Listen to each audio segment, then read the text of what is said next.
clave. A ver, prepárate para esto. venderlas. ¿Sabes cómo llegaron las famosas muestras oficiales del suelo al laboratorio del CSIC?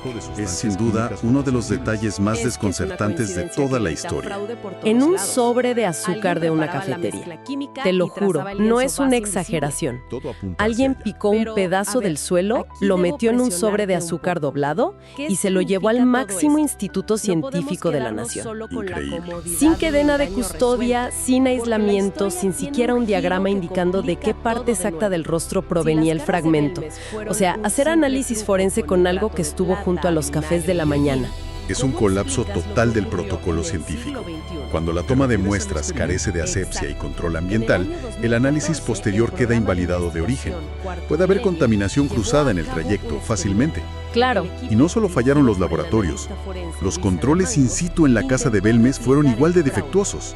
Fíjate que en el apogeo del misterio, para demostrar que nadie entraba de madrugada a dibujar, un notario precintó la cocina con lacre y plásticos.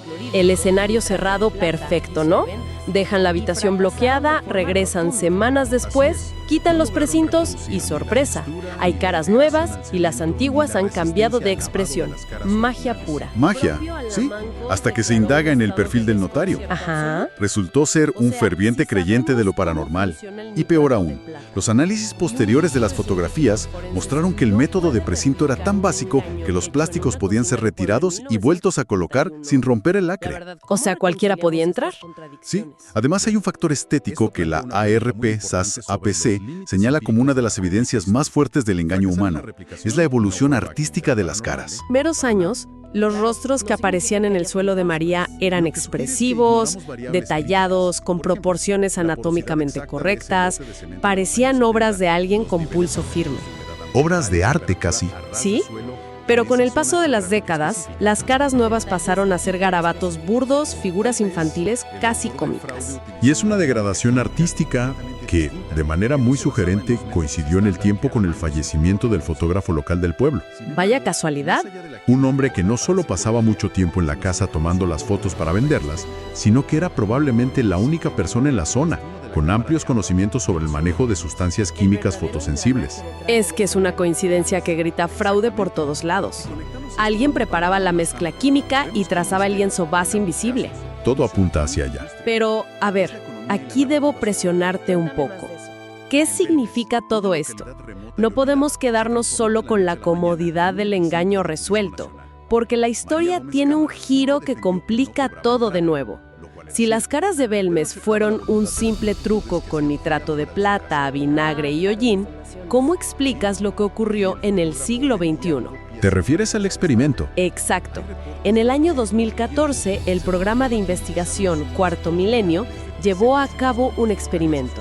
El equipo, dirigido por el analista forense Luis Salamancos, intentó replicar el fraude. Tenían permisos, tecnología moderna y usaron exactamente los mismos químicos propuestos por los escépticos: ácido clorhídrico, nitrato de plata, disolventes. Y fracasaron de forma rotunda. Así es. No lograron reproducir ni la textura, ni la integración al cemento, ni la resistencia al lavado de las caras originales. El propio Alamancos declaró un estado de desconcierto absoluto. O sea, si sabemos cómo funciona el nitrato de plata y un grupo de científicos forenses no puede replicar un engaño hecho en una cocina de pueblo en 1971, la verdad, ¿cómo reconciliamos estas contradicciones? Bueno, esto plantea una pregunta muy importante sobre los límites empíricos de la réplica histórica. Fracasar en la replicación no prueba actividad paranormal, ¿eh? Para nada. Claro, no significa que haya fantasmas. Lo que sugiere es que ignoramos variables críticas. Por ejemplo, la porosidad exacta de ese lote de cemento de los años 70, los niveles sostenidos de humedad ambiental y temperatura a ras de suelo en esa zona geográfica específica. Detalles hiperespecíficos. O tal vez el autor del fraude utilizó una técnica química completamente distinta, que no se basaba en los métodos estándar que Alamancos intentó reproducir. Sin embargo, más allá de la química o la parapsicología, si nos alejamos un poco de los detalles técnicos, hay un motor invisible que une el destino de la cámara de ámbar y el suelo de Belmes. El verdadero engranaje detrás del escenario, digamos. Exactamente. Si conectamos esto con un panorama más amplio, vemos que el misterio, en ambos casos, funciona como una industria. Es la economía y la narrativa social. Cuéntame más de eso. En Belmes, una localidad remota y olvidada, se transformó de la noche a la mañana en un epicentro de turismo nacional. María Gómez Cámara siempre defendió que no cobraba entrada, lo cual era cierto, pero aceptaba la voluntad de las multitudes que hacían fila fuera de su casa. Ah, claro, las donaciones. Sí, y el fotógrafo vendía copias impresas a destajo. Hay reportes de que, con el tiempo, se rumoreaba que ingresaron sumas formidables de pesetas en las cuentas bancarias asociadas a la familia. Es un modelo de negocio orgánico basado en la fe. Y si miramos hacia el Báltico, con el tema de la cámara de ámbar, ocurre exactamente lo mismo, pero a una escala monumental. De locos. Libros súper lucrativos llenos de teorías de conspiración, Por ejemplo, el controvertido libro de los autores británicos Scott Clark y Levy, donde afirmaron que los soviéticos encubrieron la destrucción deliberada del tesoro por su propio ejército. Un libro que generó fortunas. Fortunas, aunque los expertos rusos destrozaron la obra por basarse en traducciones erróneas y en la supresión selectiva de evidencia para forzar un complot. A eso sumemos los documentales financiados año tras año, las subvenciones para equipos de búsqueda submarina y la atención mediática constante. Es increíble. Fíjate que durante los años posteriores a la caída del muro de Berlín, la fiebre en Alemania era tal que una cadena de televisión organizó una broma con cámaras ocultas. ¡Una broma! Sí, simularon transportar grandes paneles rectangulares envueltos en plástico por una autopista. La policía local, creyendo genuinamente que habían interceptado a traficantes con la cámara de ámbar, armó una persecución a alta velocidad. No te lo puedo creer. Un misterio convertido en circo mediático y espectáculo policial. Esa es la verdadera economía del misterio. Sin duda. Radar para conseguir fondos y permisos. El hecho innegable es que mantener la pregunta abierta genera dividendos. Totalmente de acuerdo. El ecosistema entero colapsa en el instante en que alguien enciende la luz. Un misterio resuelto no vende bestsellers, no atrae autobuses llenos de turistas, ni justifica los presupuestos de las televisoras. Y por eso resulta fundamental afilar el pensamiento crítico cuando analizamos estas narrativas. Para la audiencia, vivimos en una época saturada de información, donde los misterios y los milagros pueden ser empaquetados y vendidos a la medida. Frente a un titular espectacular, nuestra primera defensa debe ser siempre cuestionar los protocolos. Siempre. Si alguien invoca un análisis de laboratorio irrefutable, la obligación es recordar el sobre de azúcar de la cafetería. La ciencia no es un sello mágico que valida cualquier pedazo de cemento. Es un método. Es una metodología estricta, sí, que exige rigor desde el primer instante en que se recoge la muestra hasta que se publica la conclusión. Hay que buscar siempre comprender qué incentivos financieros, mediáticos o incluso gubernamentales sostienen vivo un enigma. Exacto. Y bueno, para cerrar nuestra inmersión de hoy, quiero proponer un escenario, una idea, para que quienes nos escuchan la mastiquen y reflexionen por su cuenta. A lo largo de la exploración de hoy, hablamos de esa incapacidad para aceptar la banalidad, del miedo al punto final. Un miedo muy humano. Pero imaginen por un segundo que mañana ocurre lo imposible. Un equipo de construcción perfora un bosque en Polonia y la luz de las linternas ilumina 6 toneladas de paneles de ámbar intactos, perfectamente conservados en un búnker. O imaginen que aparece en los archivos de un coleccionista una cinta de Super 8 de 1971 mostrando de forma innegable con luz clara a alguien frotando químicos en el suelo de María. Ese sería el fin definitivo. Exacto. Si el misterio es ejecutado por completo frente a nuestros ojos, yo pregunto, ¿sentiría la humanidad una profunda satisfacción por haber conquistado al fin la verdad absoluta? ¿O, por el contrario, sentiríamos un inmenso y frío vacío porque la magia, esa chispa que nos permita soñar con que el mundo esconde maravillas imposibles, se ha extinguido de golpe? Es una excelente reflexión. Tal vez, en el fondo, nuestra obsesión no es encontrar las respuestas definitivas, sino asegurarnos, por todos los medios posibles, de que siempre haya preguntas sin resolver. Hasta el próximo análisis. Gracias por acompañarnos en este viaje al pasado. Nos encontramos en el próximo episodio para seguir descubriendo lo que la historia aún tiene por decir.